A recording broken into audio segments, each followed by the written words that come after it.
오늘이 4차 조사인데 이제 검찰 조사가 막바지라고 할 수 있지 않을까 그렇습니다. 또 최근 여러 언론을 통해 알려진 내용이 정 교수의 이 노트북, 사라진 노트북에 대한 이 행방이 궁금한데 검찰이 이 부분에 대해서도 지난 3차 조사에 이어 명확하게 좀 물어볼 것 같기도 합니다. 저 노트북이 굉장히 중요하죠. 네. 그 이유는 여러 가지가 있는데 이제 동양대 가서 이제 PC를 들고 나왔잖아요. 그때 이제 노트북도 같이 가지고 나온 걸로 알려져 있습니다. 예. 그런데 이제 PC 자체는 반납을 했는데 그 노트북은 이 투자증권에서 이제 김경로 씨 뒷좌석에 실려 있다고 그래요. 차량에.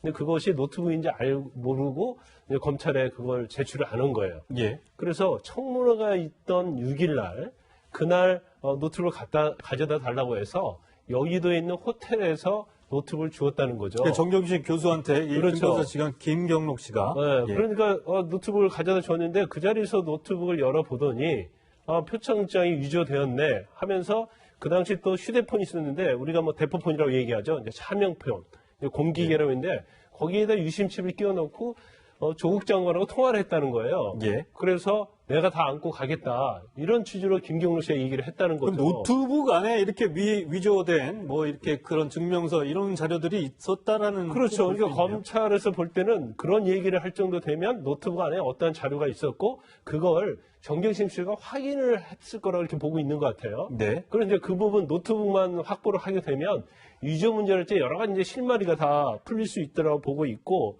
그런데 사실 이 김경루 씨 같은 경우에는 노트북을 가져다 줬다고 명확히 네. 얘기를 하고 있거든요. 네. 근데 만약에 그 가방 자체에 노트북이 없었다고 한다면 그 무게나 그런 게 다를 거예요. 그래서 이제 김경루 씨 진술이 굉장히 검찰에 신빙성이 있다고 보고 지금 CCTV 같은 걸 통해서 노트북의 행방을 지금 추적하고 있는데 현재는 지금 오리무중인 것 같습니다.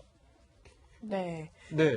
현재 이제 정 교수의 노트북 반출이 증거 인멸에 해당하느냐 이런 얘기가 많은데 자산관리인이죠. 김경록 씨가 유시민 이사장 방송에서 어떤 말을 했습니다. 이런 얘기를 했는데 한번 들어보시죠. 제가 처음에 내려갔던 거는 그 유리한 자료들을 확보를 해야 되겠다. 검찰 유리한 거는 빼고 불리한 것만 내서 뭔가 할 거라고 생각을 했는데 거기서 뭔가 빠져나올 수 없는 늪에 좀 걸린 거라는 생각이 들더라고요. 네, 최진모 교수님. 예. 좀 해석이 좀 필요할 것 같은데 저는 저 말만 들어가지고는 김경록 씨가 무슨 말을 하는지 잘 모르겠어요. 그러니까 저 말의 내용을 예. 보면 이런 거잖아요. 유리한 부분을 그러니까 본인들이 다운받아 놓고 그게 네. 나중에 수사 과정에서 검찰이 본인들에게 유리한 부분만 얘기하는 것을 방어 수단으로 본인은 그걸 뺐다라고 지금 주장을 하는 것 같아요. 데스크탑 PC나 뭐 이런 예. 것들을 가지고 나온 이유에 대해서 그렇게 설명을 얘기를 한 하는데, 거죠. 그렇죠. 예. 그러니까 예전에 처음에 정경심 교수가 얘기했던 부분하고 일치하는 부분인데 네. 정경심 교수가 그런 얘기를 했거든요.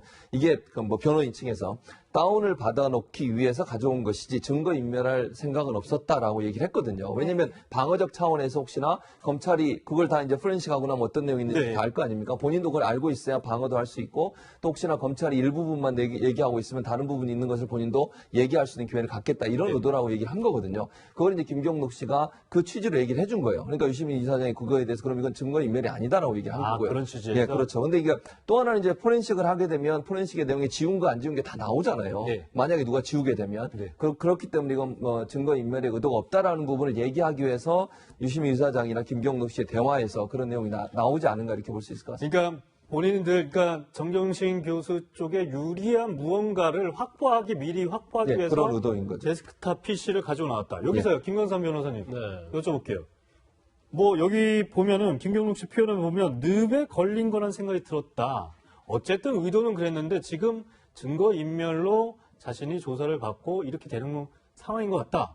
이거 증거인멸입니까? 아니면 여기 김 씨나 유시민 이사장이 주장한 것처럼 증거인멸로 볼 수 없는 소지가 충분히 있는 겁니까? 그런데 우리가 이제 법은 상실한 얘기를 해요. 예. 물론 깊이 들어가면 이제 전문성이 요구되지만 일반적으로 증거인멸 행위에 대해서는 누구나 어떤 행위가 증거인멸되는지 알고 있잖아요. 네. 근데 아마 늪에 걸렸다는 얘기는 그런 것 같아요. 정경심 교수가 여기에 우리가 유리한 자료를 좀 몇 개 좀 우리가 추출을 하려고 하는 거니까 뭐 그런 문제는 없다는 식으로 얘기했는데 자기는 그걸 믿었다. 그런데 믿어서는 안 되는데 믿으면서 늪에 빠진 것 같다. 이제 그런 취지인 것 같아요. 말 네. 자체는. 그런데 제가 볼 때는 특히 뭐 어려운 부분도 아니고 검찰에 압수수색을 들어올 것이 뻔히 알 수 있는 상황에서 저걸 가지고 갔다. 그런 걸 누가 그걸 유시민 이사장이 말한 것처럼 증거 보존 행위다 이렇게 얘기할 수 있겠습니까? 여러 가지 의심할 부분들이 많이 있는데요. 뭐 이 본인이 적극적으로 뭐 해명하는 부분이니까 이 판단은 뭐 검찰의 조사 결과를 조금 더 지켜봐야 될 것 같기도 합니다. 네.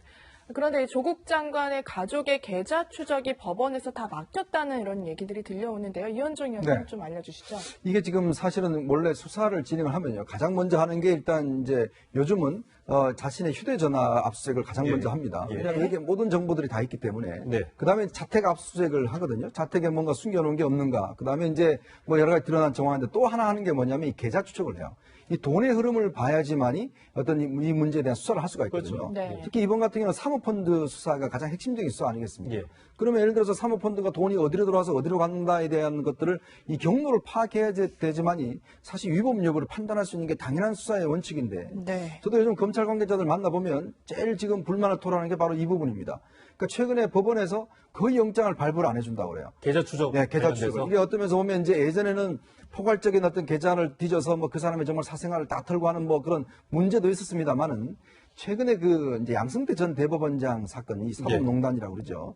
그 사건이 있고 난 다음에 사실은 법원에서도 검찰에 대해서 예전같이 그렇게 영장을 제대로 발급을 안 해준다는 그런 분위기가 있어요. 그만큼 네. 검찰과 법원이 굉장히 어떤 좀 갈등 관계에 있다라고 보여지는데 더군다나 조국 장관 수사에서 지금 검찰이 보면 거의 10개를 신청하면 1개 정도밖에 지금 발급을 안 해준다는 거예요. 예. 그래서 사실은 이제 이 혐의를 입증하기가 검찰 입장에서 굉장히 어렵다. 사실은 지금 뭐 여당 인사들이 왜 검찰이 이렇게 수사를 오래 하느냐, 자꾸 압수를 하느냐라고 많은 문제를 지적하지만 네. 검찰 내부 입장에서는 아니 증거를 찾으려면 핵심 증거를 찾아야 되는데 지금 발급 안 된 게 뭐냐면 조국 장관과 부인 정경심 씨의 휴대전화 압수수색 영장이 발부가 안 됐습니다. 네. 그러니까 조국 장관은 뭐 이해가 돼요. 왜냐하면 뭐 본인이 공직자였기 때문에. 예. 근데 왜 정경심 교수에 대해서는 저걸 발급 안 해주는지 저도 이해를 못 하겠어요. 왜냐하면 거기에 많은 통화 내역이 있을 거 아닙니까? 더군다나 지금 본인이 대포폰까지 썼다는 지금 진술도 나왔잖아요.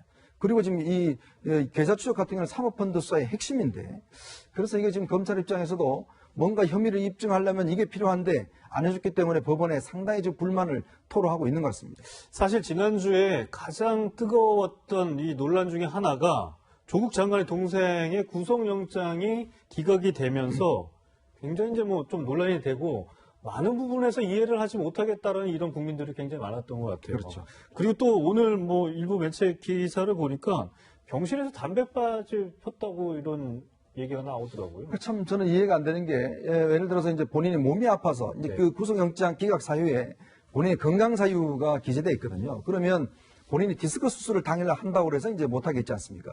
그래서 의사 출신 검사가 있습니다. 직접 내려가서 보니까 아니 이건 수술 안 해도 된다라고 이제 해서 이제 그걸 올렸거든요. 근데 결국 이제 영장 실질심사를 포기했잖아요. 그럼에도 불구하고 이례적으로 영장이 기각됐거든요. 근데 지금 뭐 본인의 지금 일부 취재 기자에 따르면 이 동생 같은 경우에 이 원래 있는 병원에 수술을 해달라고 하니까 수술 안 해도 된다. 예. 그러니까 다른 병원을 지금 찾으러 다닌다고 아니겠습니까? 수술을 해줄 만한 병원을. 그러니까 그만큼 어떤 면에서 보면 상황이 심각하지가 않다는 거죠. 그리고 지금 검찰에 영장을 재청구하겠다고 그러니까 본인 입장에서는 이게 수술을 하기 때문에 영장을 기각을 당했는데 그러면 예. 수술을 해야 되잖아요. 근데 지금 병실에서 담배도 피우고 뭐 이런 행태를 보인다는 게 이제 알려지면 이거는 영장 재청구할 때 상당히 문제가 될 수가 있거든요. 그래서 모르겠습니다. 일단 검찰이 영장 재청구 방침을 굳힌 것 같은데 재청구했을 경우에 지금 현재 그 원래 영장 기각을 했던 판사는 이 다시 심사를 못 합니다. 다른 지금 판사가 해야 되거든요. 예. 그 판사는 어떻게 판단할지 좀 더 지켜봐야 될 것 같습니다. 네. 김광사 변호사님. 네. 영장으로 재청구 방침을 좀 굳힌 것 같긴 한데 그렇다면 어떤 부분을 좀 보완을 해야지 될까요? 검찰 입장에서. 일단은 이제 그 사실 영장 청구에 대해서 조국 장관 동생 영장 청구에 대해서 이제 법조계 일치된 의견이 네. 영장이 발부될 것이다. 그렇죠. 그런 의견이 왜냐하면 있어요. 종범 두 명이 그렇죠. 전달한 구속됐잖아요. 사람이 구속됐는데 그 돈을 받은 사람이 구속이 되지 않는 건 말이 되지 않고 네. 그다음에 그 종범의 범죄 혐의보다도 훨씬 많은 혐의가 추가되어 있거든요. 그렇지만 어차피 어쨌든 간에 이제 결과적으로 영장이 기각됐는데 만약에 그냥 이 상태에서 그냥 영장을 다시 재청구하면 제가 볼 때는 기각될 가능성이 상당히 있다고 예. 봐요. 근데 이제 검찰에서 이제 추가적 혐의를 확보한 걸로 보입니다. 특히 직원 채용 비리와 관련해서 한 두세 가지 정도의 돈을 받은 혐의를 조사를 했고 거기에 대한 증거 확보된 걸로 알려져 있어요. 그래서 만약에 여기에 더 채용 비리와 관련된 범죄 혐의가 추가된다고 하면 예. 이제 법원의 입장에서는 뭐 영장을 발부하지 않을 수 없는 상황이다. 저는 그렇게 만약에 지금 이제 허리 디스크 수술을 네. 받게 된다면 어떻게 되는 거예요? 그러니까 허리 디스크 수술은 다른 수술과 좀 틀려요. 그러니까 허리 디스크를 하고 나면 복대 같은 걸 차거든요. 그렇죠. 그러면 그렇게 하고서도 수감 생활이 가능해요.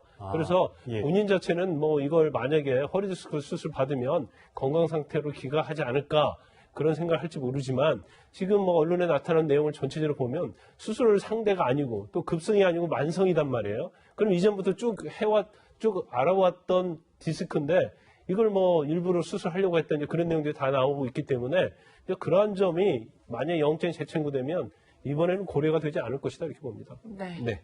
어제 국감에서는요, 조국 장관의 딸 조민 씨가 허위로 인턴 경력을 만들었다는 의혹을 받고 있는 키스트 건물 앞 조형물이 논란이 됐습니다. 함께 들어보시죠. 그 조민이 아니죠? 아마 그 사람이 맞는 것 같고요. 그 조형물의 이름은 키스트를 거쳐간 2만 6천 명 사람 전체의 명단입니다. 심지어 해당 기간에 해외 봉사활동을 갔다 왔는데 인턴으로 인정하고 상징물의 이름까지 넣어주고 조국 씨 딸이 아니면 이게 가능한 일이겠습니까? 학감 때까지 삭제하십시오. 미꾸라지 한 마리가 키스트의 명예를 갖다가 대필 수는 없는 거 아니겠어요? 예, 검토하겠습니다. 네, 어제 이 영상 많은 논란을 불러일으켰는데요. 3주짜리 인턴을 하려다가 그마저 제대로 마치지도 않고 이틀 정도 출근한 조민 씨의 이름을 조형물에 넣었다, 최 교수님. 예. 이런 지적 특혜 아니냐고 얘기를 하는데 어떻게 보십니까? 뭐 그렇게 볼 수 있는 부분이 있어요. 근데 예. 이제 뭐라고 키스트가 지금 얘기한 아까 원장이 얘기한 내용도 보면 이런 예. 얘기거든요. 직접적인 키스트가 직접적인 계약 관계를 통해서 관계를 맺은 모든 연구자, 학생, 임시 직계 전산이 자동 추출돼서 26,077명 이름이 올라왔대요. 그럼 저는 관리 자체를 잘못했다는 생각이 들어요. 그러니까 제가 볼 땐 조민 씨 이름이 뭐 조 장관의 딸이기 때문에 들어갔다기보다 예. 전산에 입력된 모든 사람이 저기다 다 집어넣은 거예요. 근데 일반적으로 어느 기관이든 뒤에 이름을 짓는데 2만 몇천 명이나 이름을 모두 다 집어넣는 경우는 그렇게 흔한 일이 아니거든요. 네. 그러니까 예를 들어서 뭐 임시직까지도 이름을 왜 집어넣는지는 제가 잘 모르겠어요. 저 조형물에 왜 그렇게 됐는지. 그래서 저는 이 부분은 제가 볼 때 뭐 조국 장관 딸이기 때문에 일부러 집어넣었다고 볼 수는 있는 문제는 아니라고 보고요. 네. 전산에서 아마 모든 이름 있는 사람들 다 집어넣다 보니까 그 이름이 들어간 것 같은데 뭐 어떤 연유에든 저런 부분들이 있다고 하면 저게 정말 기준을 똑바로 정해서 네. 테스트가 어떤 사람 정도 이름을 집어넣을지 하는 부분 또 앞으로 그러면 또 들어온 사람 모든 사람 이름을 또 집어넣을 수는 없잖아요. 저 벽이 한계가 있을 수밖에 없을 텐데 그거는 키스트가 점검할 부분이라는 생각이 들고 이거는 아마 이제 뭐 여러 가지 차원에서 봤을 때 특별히 조 장관 딸이기 때문에 이름을 집어넣었다 이렇게 단정적으로 보기는 어려운 부분이라는 생각이 네, 듭니다. 그런 지적은 좀 그런 것 같고. 그런데 사실 인턴 증명서 관련해서도 키스트는 증명서를 발급한 적이 없다고 최 교수는 얘기를 했잖아요. 이병건 원장이. 그렇죠. 그런 부분들은 우선은 연구 책임자가 확인을 써줬다라는 건데 이런 게 뭐 있을 수가 있는 일인가요? 그렇다면?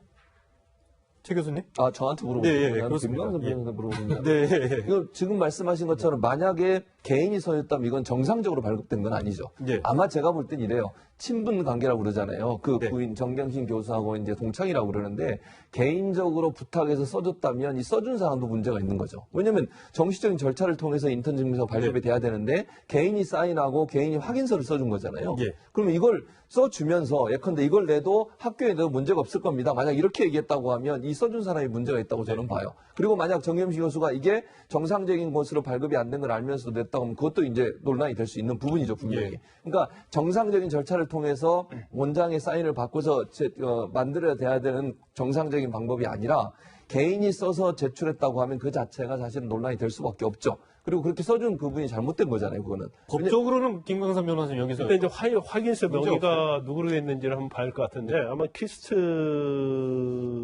원장 명으로 돼 있을 가능성이 커요. 네. 그러면 결국 원장의 명의를 도용해서 이 사람이 개인적으로 써 있단 말이에요. 책임연구원이. 그럼 이건 정확하게 사무소 유조에 해당이 되고 이것도 전달했잖아요. 그러면 이거 유조된 문서를 행사한 건데 이 내용을 정경심 교수가 알고 있었다. 그리고 딸인 조민 씨도 알고 있었다고 한다면 이 범죄에 같이 공범이 되는 거예요. 그래서 이 부분 자체가 아마 이제 검찰에서도 아마 그런 관점에서 이제 수사를 하고 있다고 봅니다. 네. 네. 이 얘기는 여기서 마치고요. 이현중 의원님, 최진문 교수님과는 인사드리겠습니다. 감사합니다. 감사합니다.